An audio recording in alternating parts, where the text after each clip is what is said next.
मैंने अपने पेरेंट्स को कभी इतना खुश कभी नहीं देखा। एक्सट्रीम पढ़ाई आपको ओवर स्ट्रेस कर देगी, आप पढ़ाई में भी इवेंचुअली अच्छा नहीं कर पाएँगे। जी, मेरा हमेशा से मानना यही रहा है कि extreme of anything is bad. मैं खुद को बहुत फॉर्च्यूनेट समझती हूँ कि मैं उनको इस लेवल का प्राउड फ़ील करवा पाऊँ। क्लैट का रिज़ल्ट जो रहा है ये बहुत ही एकदम लाइफ़ चेंजिंग सा रहा है।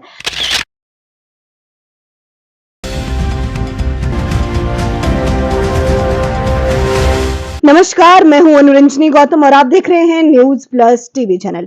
आज के इस खास कार्यक्रम में आप सभी का स्वागत है। कुल्लू की एक बहुत ही शानदार बेटी और या फिर यूं कहें कि बहुमुखी प्रतिभा की धनी इस कुल्लू की बेटी से आपको मिलाना चाहते हैं। उनका नाम है मन्नत भारद्वाज। हाल ही में उन्होंने एक एग्जाम भी पास किया है और पास ही नहीं किया है, साथ ही उन्होंने पूरे प्रदेश भर में 5वां स्थान भी हासिल किया है।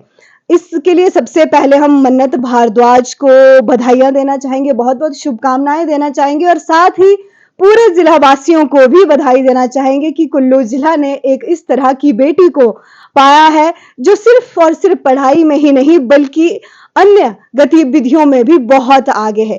सबसे पहले हम बात करेंगे उस एग्जाम की। वो एग्जाम था क्लैट एग्जाम। उसके बारे में डिटेल से हमारे से बात करेंगे मन्नत भारद्वाज जी। क्या था वो एग्जाम, किस लिए दिया जाता है और कैसा रहा, किस तरह से आपने तैयारियां की थी? जी, क्लैट एग्ज़ाम जो है वो नेशनल और यूनिवर्सिटीज़ के लिए एक एंट्रेंस टेस्ट है। ये ऑल इंडिया लेवल का एग्ज़ाम है एंड हर साल लाखों बच्चे इसके लिए कम्पीट करते हैं। एग्ज़ाम की बात करें तो इसमें 120 क्वेश्चंस होते हैं, हमें 120 मिनट में या फिर 2 घंटे में वो अटेम्प्ट करने होते हैं। और एग्ज़ाम में 5 सेक्शंस रहते हैं, English language, logical reasoning, legal reasoning, general knowledge जो करंट अफ़ेयर बेस्ड रहता है और साथ के साथ क्वांटिटेटिव एप्टीट्यूड भी रहता है। जी। किस लिए पास किया जाता है ये एग्जाम? इस एग्ज़ाम के थ्रू हमें नेशनल और यूनिवर्सिटीज़ में एडमिशन लेने का चांस मिलता है जो कि काफ़ी रेप्यूटेड लॉ कॉलेजेस या यूनिवर्सिटीज़ हैं। हम लोग इसमें बीए एलएलबी या बीबीए एलएलबी या बीएससी एलएलबी की डिग्रीज़ के लिए आगे स्टडीज़ करेंगे। जी। कैसा अनुभव है आपका इस एग्जाम को क्लियर करके? कैसा अनुभव कर रहे हैं?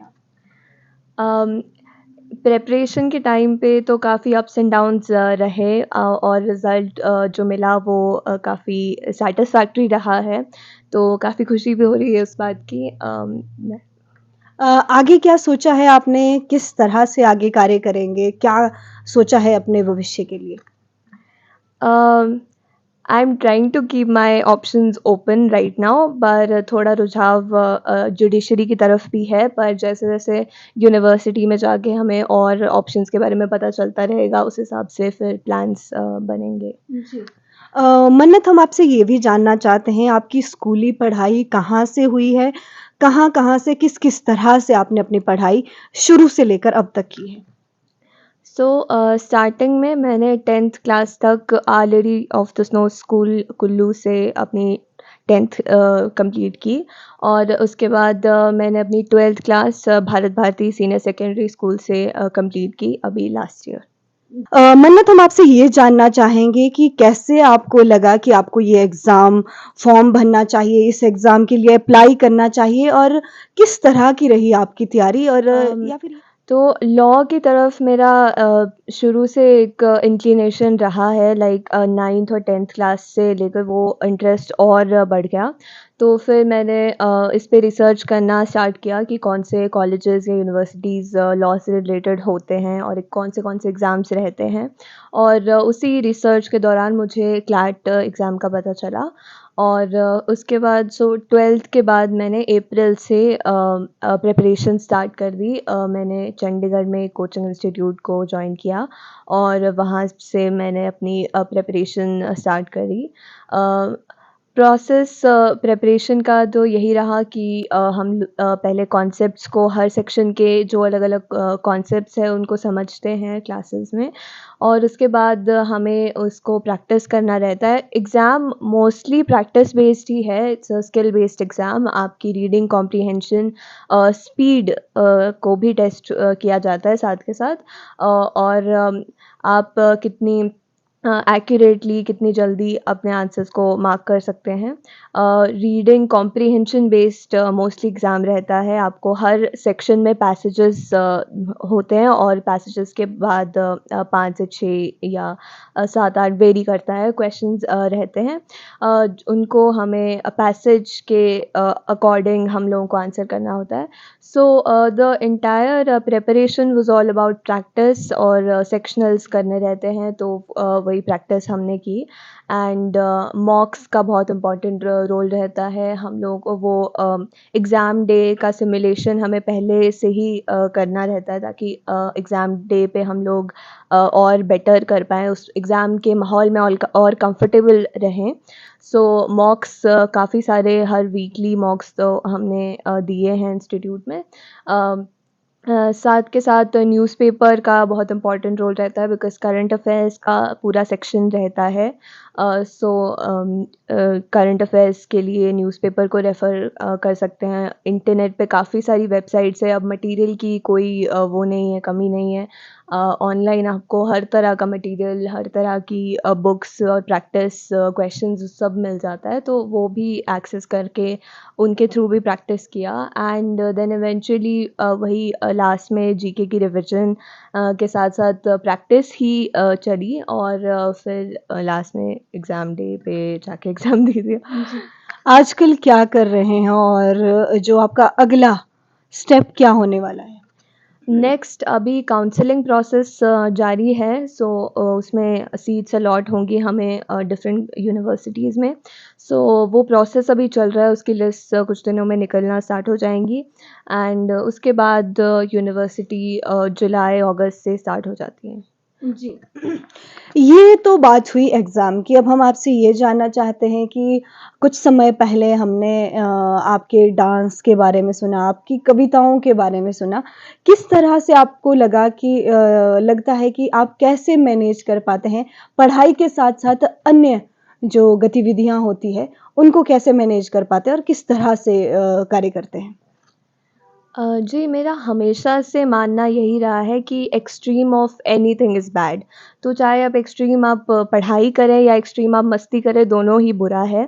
एक्सट्रीम पढ़ाई आपको ओवर स्ट्रेस कर देगी, आप पढ़ाई में भी इवेंचुअली अच्छा नहीं कर पाएँगे।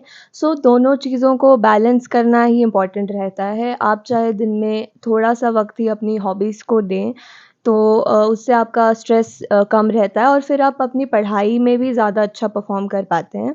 सो उसी के चलते मैंने भी मतलब मुझे डांस में काफ़ी इंटरेस्ट रहा है डेक्लेमेशन, स्पीच कॉम्पिटिशन्स, पोएट्री और थिएटर में भी बहुत इंटरेस्ट रहा है। तो स्टडीज़ के साथ-साथ मैं थोड़ा बहुत वक़्त उन चीज़ों के लिए भी निकाल लेती थी।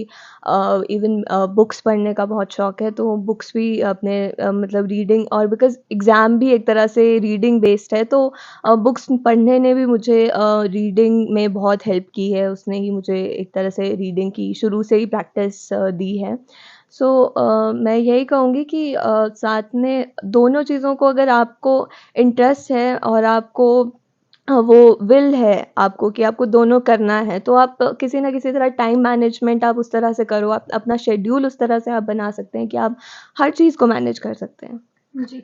आपसे ये भी जानना चाहेंगे कि आपकी जो एक्स्ट्रा एक्टिविटी थी और या फिर ये कहें कि जो आपने शौक के लिए कुछ चीज़ें की, जो आपका शौक था डांस करना आपने बताया, कविताएँ पढ़ना और साथ में स्पीच कॉम्पिटिशन्स वगैरह। ऐसा कोई पल आया जो आपकी लाइफ़ में खुशियाँ लेकर आया हो, जिस टाइम आप इन सब चीज़ों को लेकर इन सब चीज़ों की वजह से काफ़ी खुश हुए और काफ़ी संतुष्टि आपको मिली? डांस की बात करें तो मैंने हमेशा स्कूल लेवल पे जितने भी कॉम्पिटिशन्स रहे हैं उनमें पार्टिसिपेट किया है और मोस्ट ऑफ़ द टाइम्स मैं उनमें फ़र्स्ट भी आई हूँ। तो साथ के साथ दशहरे में भी मैंने काफ़ी बार परफ़ॉर्म किया है। डिक्लेमेशन या पोएट्री का कहें तो वो भी स्कूल लेवल के कॉम्पिटिशन्स में भी मैंने पार्टिसिपेट किया है और साथ के साथ कभी और कब हुए थे? हाँ, डिस्ट्रिक्ट लेवल पे भी मैंने काफ़ी कॉम्पिटिशन्स और ये पोएटिक कन्वेंशंस में पार्टिसिपेट किया है। तो उस समय भी ऑब्वियसली वो चीज़ें आपको एक मोटिवेट करती हैं, आपको और पुश देती हैं, आपका कॉन्फिडेंस इम्प्रूव करती हैं और फिर आप पढ़ाई में भी बहुत अच्छा कर सकते हैं उसके बाद, बिकॉज़ आपका सेल्फ कॉन्फिडेंस है कि आप कर सकते हैं, हर चीज़ कर सकते हैं। आपका अब तक का सबसे शानदार पल या फिर ये कहें कि सबसे ज़्यादा खुश आप कब हुए थे? मैं कहूँगी अभी क्लैट का रिज़ल्ट जो रहा है ये बहुत ही एकदम लाइफ़ चेंजिंग सा रहा है। मैंने अपने पेरेंट्स को कभी इतना खुश कभी नहीं देखा मतलब मैंने बहुत सारी चीज़ें स्कूल लेवल पे भी अचीव की है पर इस लेवल का आई थिंक मैं खुद को बहुत फॉर्च्यूनेट समझती हूँ कि मैं उनको इस लेवल का प्राउड फ़ील करवा पाऊँ। इवन मेरी पूरी फैमिली सब लोग बहुत प्राउड फ़ील कर रहे हैं और सब लोग कांग्रेचुलेट कर रहे हैं, इतने फ़ोन्स आ रहे हैं, सब कॉल्स कर रहे हैं। फ्रेंड्स से लेके फैमिली, टीचर्स और आई थिंक वही प्राउड जो मैं उनकी आँखों में अपने लिए देख पा रही हूँ, वही मेरे लिए आई थिंक हैप्पीएस्ट मोमेंट है, यही हैप्पीएस्ट मोमेंट है। ये एक बहुत ही ख़ास अनुभव होता है हर बच्चे के लिए, हर माँ-बाप के लिए ये एक बहुत ख़ास पल होता है कि जब उनका बच्चा कोई ऐसी चीज़ करता है जिसकी या फिर उम्मीद ही ना की हो या फिर काफ़ी मेहनत करने के बाद कोई चीज़ अगर मिली हो तो उससे बहुत ज़्यादा खुशी होती है। एक्स्ट्रा एक्टिविटी को भी समय दो, जो आपके सपने हैं, जो आपके शौक हैं, उनको भी थोड़ा-सा वक़्त दो, उससे आपकी पढ़ाई में फ़र्क पड़ेगा ही नहीं। हालाँकि जैसे इन्होंने बताया कि उससे आपकी पढ़ाई में हेल्प होगी, जितना आपका माइंड फ्रेश रहेगा, उतना अच्छे से आप पढ़ाई में भी ध्यान दे सकते हैं। आज के कार्यक्रम में बस इतना ही, अगले कार्यक्रम में आप सभी से फिर मुलाकात होगी, तब तक के लिए धन्यवाद। इस कार्यक्रम के प्रायोजक हैं भारत भारती स्कूल ढालपुर कुल्लू, जिसने जीता है पिछले 50 वर्षों से छात्रों का भरोसा। Smart mobile zone Shangri complex Kullu, जो है स्मार्ट लोगों की पहली पसंद। ग्लोबल विलेज स्कूल हुरला, यहाँ शिक्षा के साथ साथ आप सीख सकते हैं और भी बहुत कुछ। नारायणा अकेडमी कुल्लू, जहाँ होता है आपके भविष्य का बेहतरीन निर्माण। तमन्ना फैशन, आपके फैशन का सच्चा साथी। और विजन इंडिया फाउंडेशन, आओ मिलकर भारत को समृद्ध राष्ट्र बनाएं।